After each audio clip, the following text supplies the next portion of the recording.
जिंदाबाद। मोदी सरकार होश में आओ, होश में आओ, होश में आओ।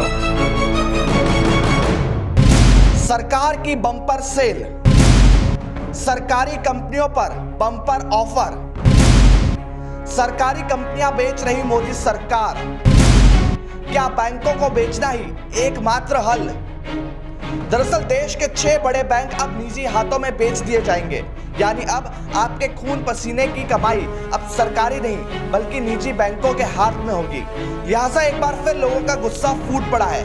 गुस्से की असल वजह यह भी है कि सरकार ने पहले 2 बैंकों के निजीकरण की बात कही थी, लेकिन अब मोदी सरकार देश के 6 बड़े बैंकों का निजीकरण करने जा रही है। दरअसल सरकार ने अभी तक यह नहीं बताया कि वो कौन से बैंक में अपनी पूरी हिस्सेदारी या कुछ हिस्सा बेचने वाली है, लेकिन ऐसी चर्चाएं जोरों पर है कि सरकार 4 बैंकों को बेचने की तैयारी कर रही है।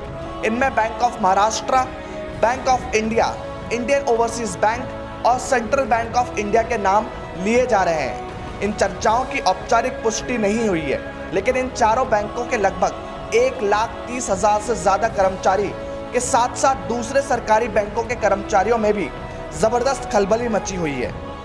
सोमवार और मंगलवार को देश के सभी सरकारी बैंकों में हड़ताल रही। देश के सबसे बड़े बैंक कर्मचारी संगठन United forum of bank unions ने हड़ताल का आह्वान किया था।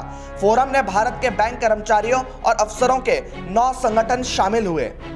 बैंक यूनियन निजीकरण का विरोध कर रही है। उनका कहना है कि जब सरकारी बैंकों को मजबूत करके अर्थव्यवस्था में तेजी लाने की जिम्मेदारी सौंपने की जरूरत है, उस वक्त सरकार एकदम उल्टे रास्ते पर चल रही है।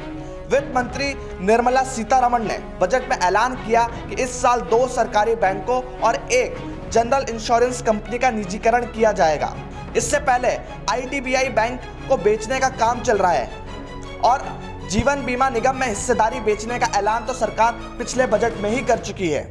आपको जानना यह भी जरूरी है कि केंद्र की मोदी सरकार Bharat petroleum corporation limited, air India, shipping corporation of India, container corporation of India, IDBI bank, BEML, Pawan Hans, Nilanchal इस्पात निगम लिमिटेड और अन्यों को भी इस साल बेचने की तैयारी में है।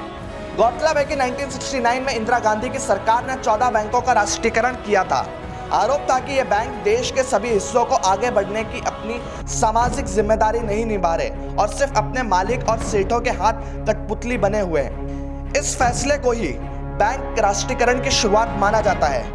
हालांकि इससे पहले 1955 में सरकार स्टेट बैंक ऑफ इंडिया को अपने हाथ में ले चुकी थी और इसके बाद 1980 में मोरारजी देसाई की जनता पार्टी सरकार ने 6 और बैंकों का राष्ट्रीयकरण किया।